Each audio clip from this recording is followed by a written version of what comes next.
अपने पति मुन्ना त्रिपाठी के अंतिम संस्कार में अकेली आई माधवी, जो कि अब यूपी की मुख्यमंत्री बन चुकी है, अपने पति की लाश देखकर अंदर तक हिल चुकी। वे अंतिम संस्कार करने के बाद यह कसम खाती है और जनता को यह विश्वास दिलाती है जिस नामुराद गद्दी के चलते मुन्ना त्रिपाठी की मौत हुई, वह उस गद्दी का नामो निशान तक मिटाकर रख देगी, जिससे उत्तर प्रदेश में बाहुबलियों का भय सदा के लिए समाप्त हो जाएगा। वहीं जेल में रमाकांत त्रिपाठी चक्की पीस रहा है, क्योंकि पिछले सीजन में वह अपने लड़के गुड्डू को बचाने के कारण एसएसपी मौर्य को मार चुका होता है। हालांकि गुड्डू ने अपने पिता रमाकांत को बहुत समझाया कि तुम सरेंडर मत करो, पर रमाकांत तो ठहरा सत्यवादी राजा हरिश्चंद्र, सो उसने अपने लड़की की तो क्या अपने बाप की भी नहीं मानी और सीधा पुलिस की गाड़ी में बैठकर जेल चला गया। त्रिपाठियों का वर्चस्व भले ही आज खत्म हो चुका हो, पर मिर्जापुर की गद्दी पर गुड्डू अभी तक भी नहीं बैठ पाया है। इसका एक मुख्य कारण पूर्वांचल के सभी बाहुबलियों का गुड्डू को समर्थन न प्रदान करना है। दरअसल पूर्वांचल के बाहुबली दो गुटों में बटे हुए हैं। पहला गुट पूर्वी पूर्वांचल का है जो गुड्डू के साथ है, पर दूसरा गुट पश्चिमी पूर्वांचल के बाहुबलियों का था, जो इस बात पर अड़े हुए थे कि पहले हम कालीन भैया की लाश देखेंगे तभी गुड्डू को मिर्जापुर की गद्दी के लिए समर्थन प्रदान करेंगे। वहीं पिछले सीजन में शरद ने बड़ी बहादुरी और गुपचाप तरीके से कालीन भैया को गोलियां लगने के बाद बिहार में सिवान जिले में एक अस्पताल में चोरी से भर्ती तो करा दिया था। शरद ने ऐसा इसलिए किया क्योंकि यूपी में कालीन भैया की जान को अभी भी खतरा बना हुआ है। अस्पताल में कालीन भैया मौत के मुंह से तो बाहर निकल आए थे, पर वे कोमा में जा चुके थे। वहीं दूसरी ओर दद्दा त्यागी और बड़े त्यागी कालीन भैया की हालत पर 24/7 नजर बनाए रखे हुए थे, और दद्दा त्यागी ने तो यहाँ तक भविष्यवाणी कर दी थी कि कालीन भैया फिर से जी उठेंगे क्योंकि वे एक बाहुबली हैं। यहाँ कहानी में एक और बड़ा ट्विस्ट सामने आता है, जिसमें खुलासा होता है कि लास्ट सीजन में दोनों भाइयों के मध्य हुए संघर्ष में बड़े भाई की मौत हुई थी, न कि छोटे भाई की, और इस सीजन में छोटा भाई बड़ा भाई बनकर दद्दा त्यागी के साथ मिलकर कारोबार चला रहा है। यहाँ छोटे भाई ने अपने जुड़वा होने का भरपूर फायदा उठाया। गोलू ने पिछले सीजन में इसी छोटे भाई का बड़ी अच्छी तरीके से चुतियाबा काटा था, जो छोटा भाई आज तक नहीं भूल पाया है। अब गोलू भी पूर्ण रूप से बदल चुकी है, जो कि अब कली से फूल बन गई है, और अब तो वह हर समय पिछवाड़े में बंदूक घुसा कर चलती है और जिसने भी चूं चां करे उसको गोलियों से भून डालती है। मिर्जापुर की गद्दी को खत्म करने के लिए सीएम माधुरी ने गुड्डू को मरवाने का सोचा, जिसके लिए उसने आईजी दुबे की मदद ली। दुबे ने भी यह काम अपने सबसे भरोसेमंद एनकाउंटर स्पेशलिस्ट को सौंपा, जिसका नाम वाल्मीकि था। अब वाल्मीकि भी अपने सभी साथियों के साथ मिलकर 24/7 गुड्डू पर नजर रखने लगा। अब 1 महीने तक वह दिन रात साय की तरह गुड्डू की रेकी करता रहा। वह यह जान चुका था कि गुड्डू बॉडी बिल्डिंग का दीवाना है, इसलिए जल्दी ही उसने मिस्टर पूर्वांचल की प्रतियोगिता में गुड्डू को स्पेशल चीफ गेस्ट के तौर पर बुलाने का प्लान बनाया। इस प्लान को अंजाम देने के लिए वाल्मीकि ने गुड्डू के कोच को पैसे खिलाकर खरीद लिया और उसके हाथ ही गुड्डू को इनविटेशन कार्ड भिजवाया। क्योंकि गुड्डू भी बॉडी बिल्डिंग के लिए पागल था, सो उसने इनविटेशन एक्सेप्ट कर लिया। अब प्रतियोगिता के दिन रात को गुड्डू जैसे ही अपने चमचों के साथ वहां पहुंचा, वहां पर पहले से ही भोजपुरी सुपरस्टार सुट्टन स्टेज पर परफॉर्म कर रहा होता है। सुट्टन को वहां पर स्पेशल गेस्ट के तौर पर बुलाया गया था। अब ज्यादा इज्जत मिलने के कारण सुट्टन प्रतियोगिता में अपने आप को सबका बाप समझने लगा था। वह गुड्डू पंडित को नहीं जानता था कि वह आखिर चीज क्या है, जिसके चलते वह गुड्डू की बेइज्जती करने लगता है। पर अपने गुड्डू भैया भी कहाँ पर चुप बैठने वाले थे, सो उन्होंने सुट्टन को अपना भौकाली जलवा दिखाई दिया, जिसे देखकर सुट्टन की हवा टाइट हो गई और वह गुड्डू भैया के सामने मिमियाने लगा। वहीं इसी दौरान वाल्मीकि के सभी ऑफिसर्स ने पीछे से एक एक करके गुड्डू पंडित के सभी चमचों को मौत के घाट उतार दिया, और देखते ही देखते गुड्डू उस जगह अकेला हो चुका था। वह कभी सपने में भी नहीं सोच सकता था कि आज उसका एनकाउंटर होने वाला है। अब गुड्डू को अकेला पाकर वाल्मीकि और उसके साथियों ने उसके ऊपर अंधाधुंध फायरिंग शुरू कर दी, पर गुड्डू पंडित को मार पाना शायद वाल्मीकि के लिए इतना भी आसान ना था। वहीं गुड्डू ने एक एक करके वाल्मीकि के सारे ऑफिसर्स को मार दिया। तभी अचानक गुड्डू भी एक कोने में धरा गए, और वाल्मीकि जैसे ही गुड्डू पर गोली चलाने वाला था कि तभी गोलू वहां पहुंच गई और उसने स्कॉर्पियो से वाल्मीकि को उड़ा दिया। गुड्डू ने जैसे देखा कि वाल्मीकि अभी मरा नहीं,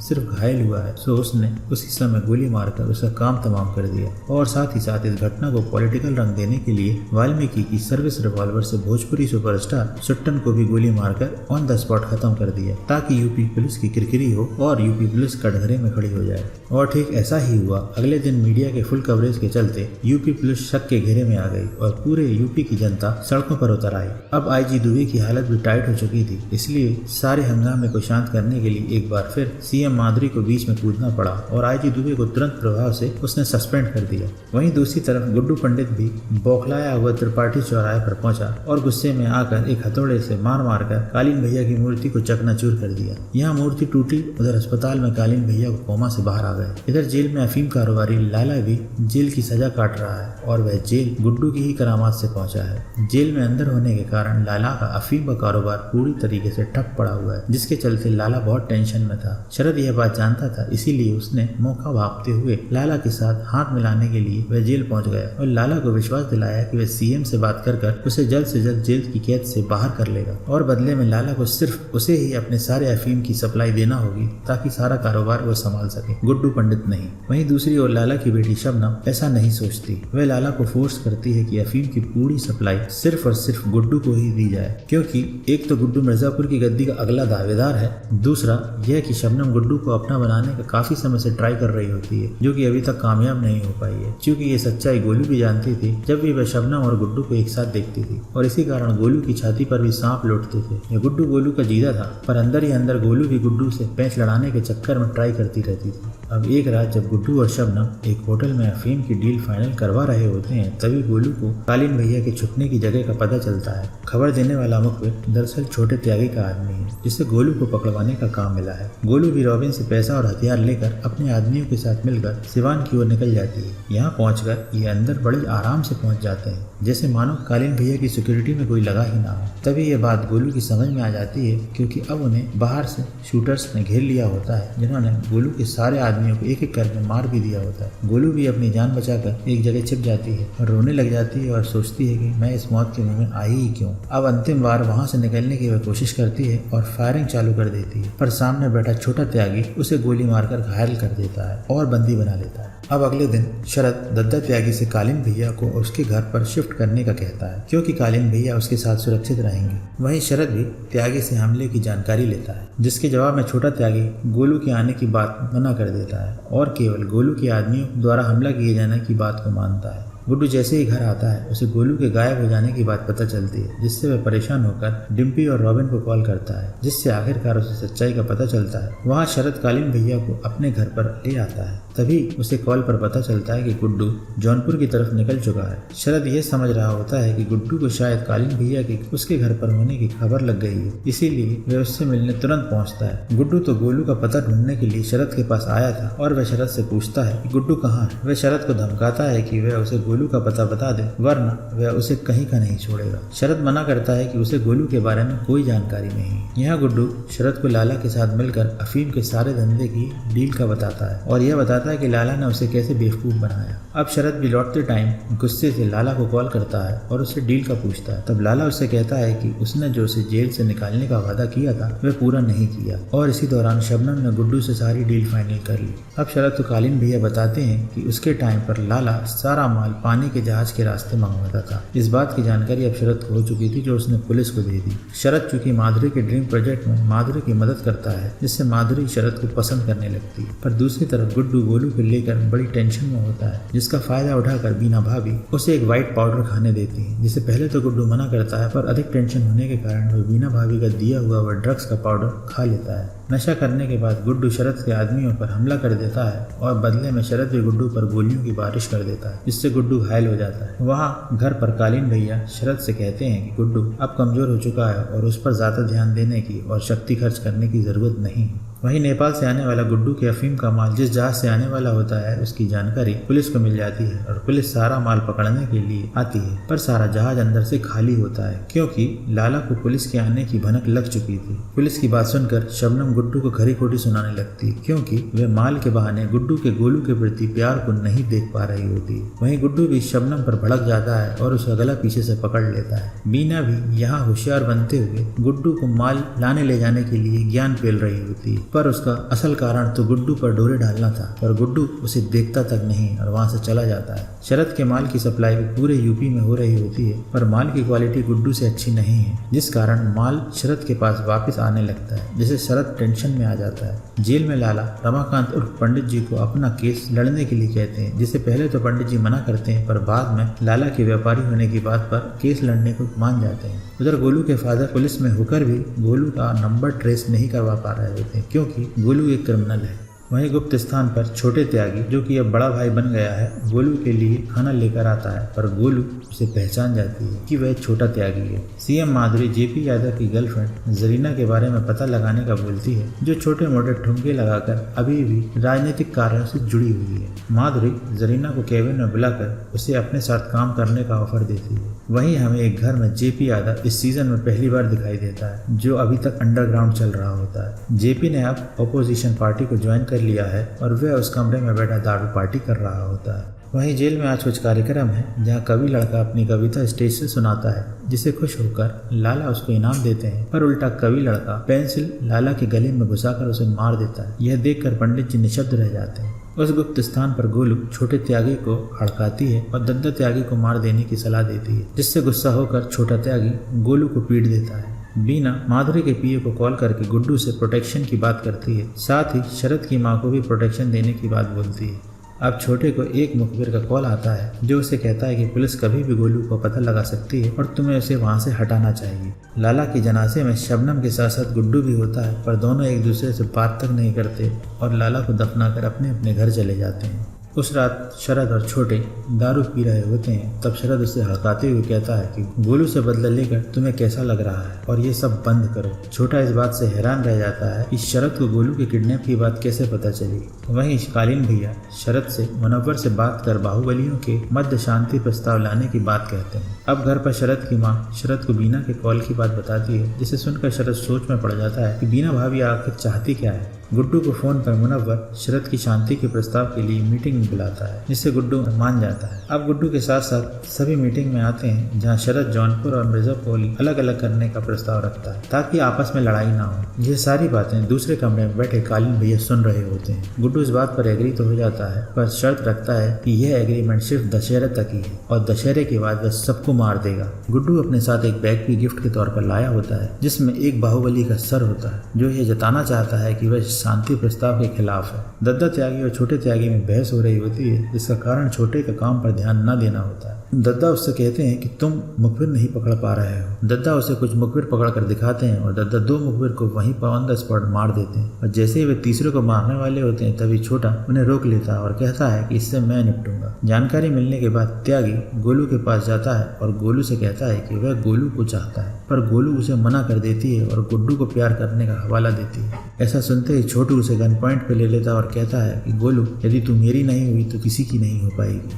अगले सीन में हम देखते हैं कि गुड्डू को एक कचरे के ढेर में एक सड़ी हुई लाश मिलती है, जिसने गोलू के कपड़े पहन रखे हैं, पर इस लाश का मुंह पूरी तरीके से कुचला हुआ है, जिससे शक्ल पहचानना बहुत मुश्किल है। गुड्डू गोलू को मरा हुआ समझकर पूरी तरह बिखर जाता है। वहीं गोलू के पापा भी उसके हाथ में गोलू की घड़ी देखकर खुद को ऑन द स्पॉट गोली मार लेते हैं।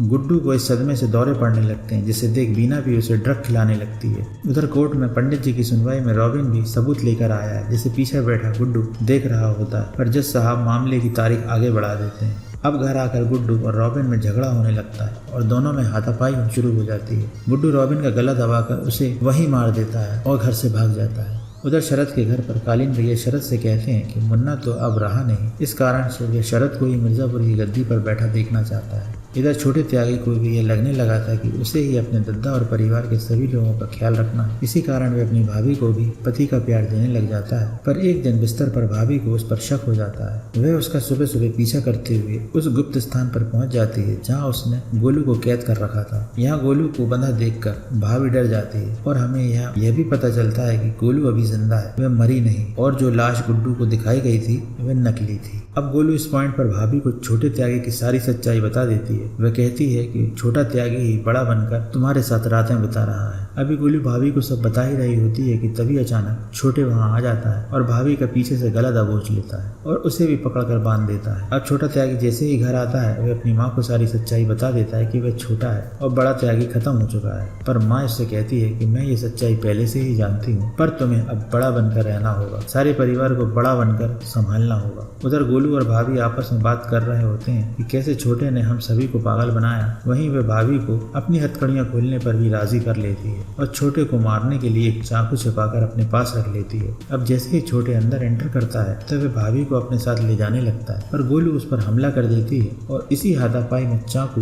भाभी की कलाई पर लग जाता है, जिससे भाभी को हेवी ब्लीडिंग होने लगती है और भाभी बेहोश हो जाती है। अब यह देखकर छोटे भाभी को बचाने के लिए उसे गोद में उठाकर तेजी से बाहर निकल जाता है। इधर माधुरी का प्रोजेक्ट भी कंप्लीट हो चुका है और उसे जनता का खूब समर्थन मिलता है, जिससे खुश होकर वह शरद को गले लगा लेती है। अब तक की मुलाकातों में माधुरी शरद को काफी पसंद करने लग जाती है और वह मन ही मन शरद के साथ शादी करने का मन बना लेती है। इसी कारण वह शरद को बुलाकर उससे अपनी शादी की बात करती है। शरद भी उससे कहीं न कहीं प्यार करने लगता है, पर वह उससे कहता है कि पहले मुझे मिर्जापुर की गद्दी प्राप्त हो जाने दो, उसके बाद मैं तुमसे शादी कर लूंगा। वहीं घर पर गुड्डू रॉबिन को मारने की वजह से बहुत दुखी है, क्योंकि रॉबिन उसकी बहन का प्यार है। तभी पुलिस वहां आकर गुड्डू को पकड़ कर ले जाती है।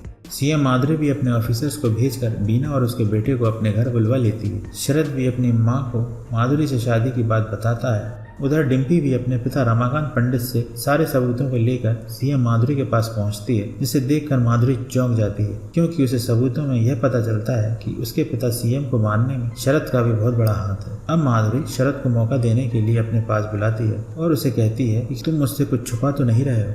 दरअसल माधुरी यह चाहती थी कि उसे शरद खुद अपने आप बता दे कि उसने उसके पिता को क्यों मारा, पर शरद ऐसा नहीं करता। वह सोचता है कि माधुरी को कालीन भैया के बारे में सब कुछ पता चल चुका है, सो वे कालीन भैया के जिंदा होने की बात उसे बता देता है। यह सब सुनकर सीएम माधुरी को बहुत शौक लगता है और वह उस पर भरोसा करना छोड़ देती है। अब माधुरी शरद से कालीन भैया से मिलने की इच्छा जताती है, जिसे शरद मान लेता है। अब उसी रात बीना भाभी माधुरी से हवेली लौट जाने को कहती है, क्योंकि उसे गुड्डू से अब कोई खतरा नहीं और उसका बेटा ही मिर्जापुर की गद्दी का असल हकदार है। माधुरी बीना को कालीन भैया के बारे में बताने ही वाली होती है, पर अचानक बीना बोल देती है कि कालीन भैया को 3-3 गोली लगी होगी, सो वो क्या ही बचेंगे, जिससे माधुरी को बीना भाभी पर शक हो जाता है कि पुलिस रिकॉर्ड की बात बीना भाभी को कैसे पता है। अब माधुरी को ये समझने में देर नहीं लगती कि बीना भाभी गुड्डू से मिली हुई है और कालीन भैया को मरवाने में बीना भाभी का भी बड़ा हाथ है।